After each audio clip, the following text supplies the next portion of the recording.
26টি রাজনৈতিক দল এদেশের জনগণের ভোটাধিকার প্রয়োগের জন্য যেই 5টি দাবি করেছে, এই দাবিগুলি বাস্তবায়ন না হওয়া পর্যন্ত আমরা কখনোই সুষ্ঠু নির্বাচনে আশা করতে পারি না। ফের 5 দফা কর্মসূচি নিয়ে মাঠে ইসলামী আন্দোলনের মানববন্ধন। জুলাই জাতীয় সনদের ভিত্তিতে আগামী ফেব্রুয়ারিতে জাতীয় নির্বাচন আয়োজন, জাতীয় নির্বাচনে উভয় কক্ষে পিআর পদ্ধতি চালু, সুষ্ঠু ও গ্রহণযোগ্য নির্বাচনের জন্য লেভেল প্লেয়িং ফিল্ড তৈরি করা সহ 5 দফা দাবি নিয়ে শরীয়তপুর জেলা প্রশাসকের কার্যালয়ের সামনে মানববন্ধন আয়োজন করে ইসলামী আন্দোলন বাংলাদেশ।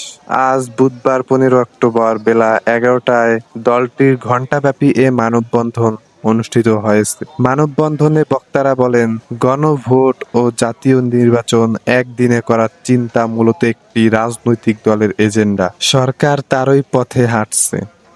নভেম্বরে গণভোট ও ফেব্রুয়ারিতে জাতীয় নির্বাচন না হলে জনগণ শান্তিপূর্ণভাবে প্রধান উপদেষ্টার বাসভবন ঘেরাও করতে বাধ্য হবে। সরকারকে সুষ্ঠু নির্বাচন আয়োজনের আহ্বান জানিয়ে তারা বলেন, গণমানুষের 5 দফা দাবি মেনে নিয়ে জাতিকে সংকট থেকে রক্ষা করুন। এতে শুধু ইসলামী আন্দোলন নয়, গোটা জাতির মঙ্গল হবে।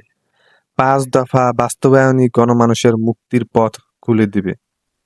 সরকার যদি এ দাবিগুলো উপেক্ষা করে তাহলে আন্দোলন আরো তীব্র হবে। 5 দফা দাবির মধ্যে রয়েছে গণভোটের মাধ্যমে জুলাই জাতীয় সনদের আইনি ভিত্তি দিয়ে আগামী ফেব্রুয়ারিতে নির্বাচন আয়োজন, নির্বাচনে পিআর পদ্ধতি অন্তর্ভুক্ত করা, সবার জন্য সমান সুযোগ নিশ্চিত করা, ফ্যাসিস্ট সরকারের জুলুম নির্যাতন ও দুর্নীতির বিচার করা।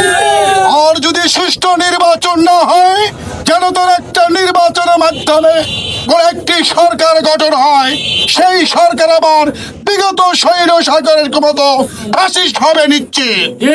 এই জন্য আমরা চাই এই 5টি দাবি দ্রুত বাস্তবায়ন করবেন। সম্মানিত প্রধান উপদেষ্টা মহোদয়, জনগণ আপনার দিকে তাকিয়েছিল, অনেক আশা পোষণ করেছিল। আপনি একজন নিরপেক্ষ ব্যক্তি, আপনি কোনো রাজনৈতিক দলের ছিলেন না। আপনার শুরুটা ভালো হয়েছিল, কিন্তু আমরা দেখতে পাচ্ছি কোন একটি বিশেষ দলের দলকে প্রাধান্য দিয়ে আপনি নির্বাচনকে একটা পাতানো নির্বাচন দিয়ে এগিয়ে যাচ্ছেন। কিন্তু আপনাকে স্পষ্ট জানিয়ে দিচ্ছি, এই বাংলাদেশে আর কোন পাতানো নির্বাচন হতে দেবে না। সুতরাং আজকের এই মানববন্ধনে যারা উপস্থিত আছেন, সাংবাদিক বন্ধুগণ, আপনারা আমাদের এই দাবিগুলো বিভিন্ন ভিডিওর মাধ্যমে প্রচার করুন। প্রশাসনের ভাই বন্ধুগণ, আপনারা প্রচার করুন। বিশেষ করে আজকে আমরা যে ডিসি মহোদয়ের সামনে এসে এই মানববন্ধন করছি, ডিসি মহোদয়ের মাধ্যমে আমরা সরকারকে জানিয়ে দিতে চাই, আমাদের এই 5টি দাবি অনতিবিলম্বে বাস্তবায়ন করে এদেশে একটা সুষ্ঠু, সুন্দর, নিরপেক্ষ নির্বাচন ব্যবস্থা করে আগামী দিনে একটি জনকল্যাণমূলক রাষ্ট্র, জনবান্ধব সরকার গঠনের সহযোগিতা করবেন, এই আশাবাদ ব্যক্ত করছি। আজকের এই মানববন্ধনে সর্বস্তরের জনতা, সাংবাদিক বন্ধুগণ, প্রশাসনের ভাইগণ তারা উপস্থিত হয়েছেন, আমাদের সহযোগিতা করেছেন। ইসলামী আন্দোলন বাংলাদেশ শরীয়তপুর জেলার পক্ষ থেকে আপনাদেরকে ধন্যবাদ, মোবারকবাদ, সাধুবাদ জানিয়ে শেষ করছি। ওমা তৌফিক ইল্লা বিল্লাহ। আজকে এখন এই দোয়ার মাধ্যমে আজকের প্রোগ্রাম শেষ হবে। দোয়া করে